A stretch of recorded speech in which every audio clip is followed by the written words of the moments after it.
Section 31 makes it impossible to root for Michelle Yeoh's Georgiou even if you saw Discovery. When Michelle Yeoh first stepped onto the Star Trek Discovery bridge as Captain Philippa Georgiou, she radiated the quiet strength, compassion, and command presence that Starfleet's best captains embody. Fans immediately loved her. She was wise, patient, and philosophical, everything a Federation captain should be. And then, in true Discovery fashion, she died before the season was even halfway done.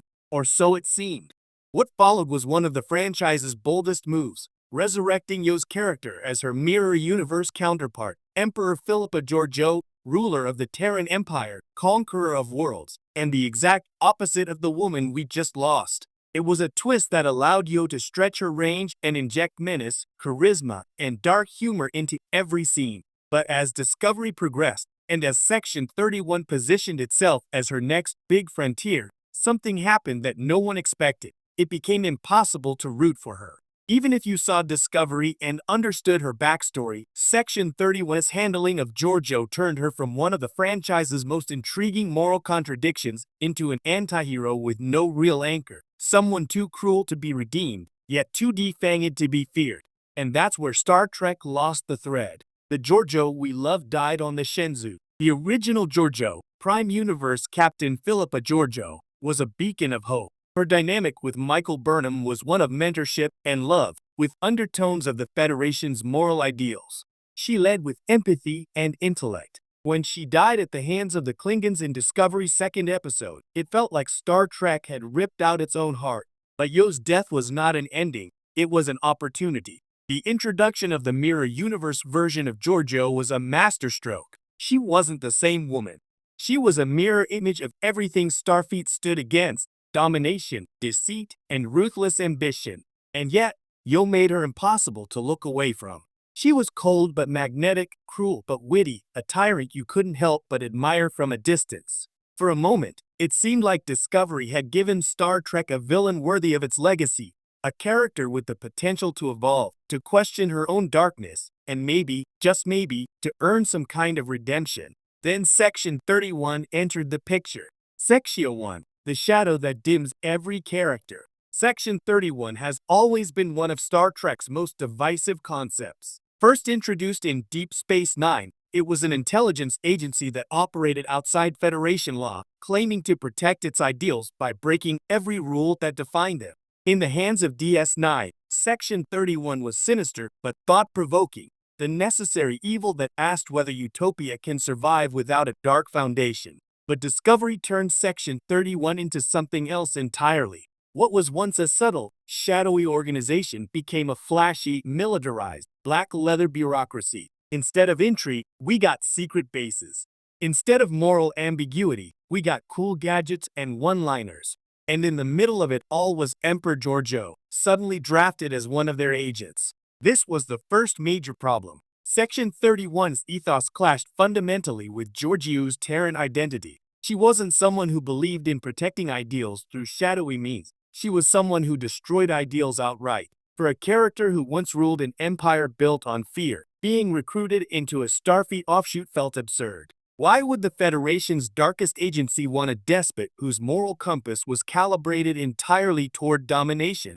The show's logic, we can use her ruthlessness for the greater good, was weak. It stripped Georgiou of her agency and turned her into a plot device. Section 31 made her both too dangerous to trust and too valuable to discard, which might have been an interesting dynamic if Discovery hadn't tried to play it as redemption. Redemption doesn't work when the system is rotten. Redemption arcs work in Star Trek when the hero confronts a moral system larger than themselves. Spock finding humanity, Worf finding honor, Seven finding individuality. But Georgiou's supposed redemption happens inside Section 31, a system that itself embodies corruption. You can't become better while working for an organization that thrives on secrecy, surveillance, and moral compromise.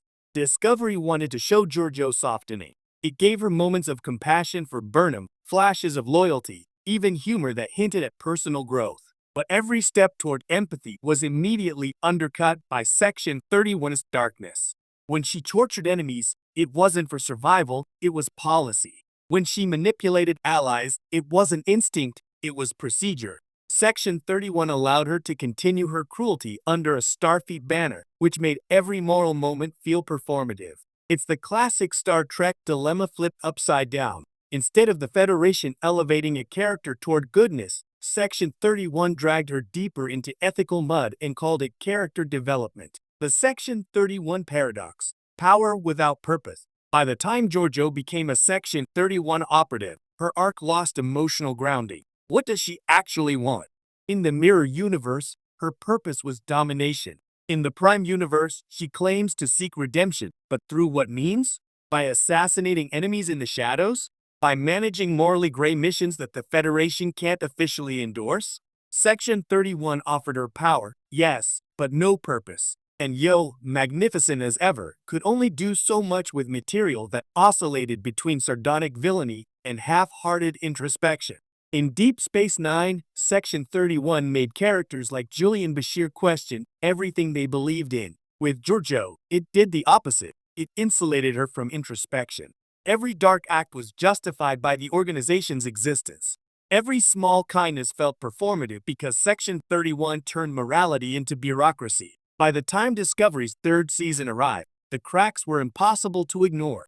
Georgiou's trip through the Mirror Universe was meant to provide closure, showing her torn between two worlds, neither of which truly fit her. But even then, Section 31's shadow hung heavy. The promise of her spin-off movie, Star Trek, Section 31, threatens to repeat the same mistake, giving her control without conviction.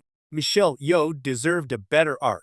None of this is to say that Michelle Yeoh's performance isn't stellar. If anything, it's the only reason Georgiou remains compelling. She brought complexity to even the most contradictory lines. She turned sarcasm into a shield and menace into humor, but the writing didn't keep up with her. The tragedy of Georgiou is not that she couldn't be redeemed, it's that Discovery and Section 31 refused to make her earn it. Her supposed evolution happened through proximity to other characters, not through real moral struggle. In DS9, when Sisko collaborated with Section 31 tactics to manipulate the Romulans, it broke him. It made him question his soul. Georgiou never gets that reckoning. She's too busy smirking her way through spy missions. Section 31 took a character who could have been a meditation on tyranny and remorse, and flattened her into a leather-clad enforcer. The irony of Section 31's future. Ironically, the forthcoming Star Trek, Section 31 film starring Yeoh could have been an opportunity to fix everything. It could show Georgiou finally breaking free of the system, realizing that moral compromise, no matter how well-intentioned, corrodes the soul. But the early teasers suggest otherwise. Yeoh's Georgiou will remain the Federation's necessary evil, a glorified anti-hero who saves the day by breaking all the rules. It's cinematic, it's stylish, but it's not Star Trek. Because the essence of Star Trek has never been about moral shortcuts. It's been about believing that there are no necessary evils, only difficult choices that test our humanity. Section 31 was